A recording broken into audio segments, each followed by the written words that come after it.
नमस्कार, मैं हूं मनीषा बोंद्रे और आप देख रहे हैं केसरी उजाला न्यूज।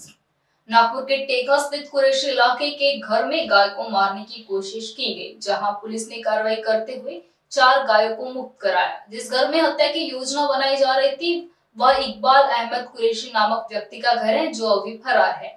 वहीं गायों को देखभाल के लिए गोवंशीय पाठशाला में छोड़ दिया है और पुलिस आगे की जांच कर रही है। बरोबर आहे। टेका नवी वस्तीत काही कुरेश लोकांचा एरिया आहे। त्या ठिकाणी जनावर कापण्याची तयारीत आहे अशी डीबी पथकाला माहिती मिळाली। त्याच्यावरून 2 पंचांसह त्या ठिकाणी जाऊन घरजडती घेतली।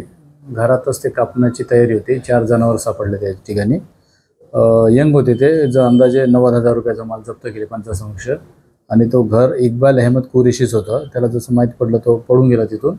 त्याला अटक करून पुढील तपास करण्यात येते। त्या टीममध्ये एपीआय खंडारे, लक्ष्मण सेंडे, गरवारे, तायडे हे हवालदार, डबरे, राकेश आणि पोसरे, अतुल फरताडे या लोकांनी ती कारवाई केलेली आहे।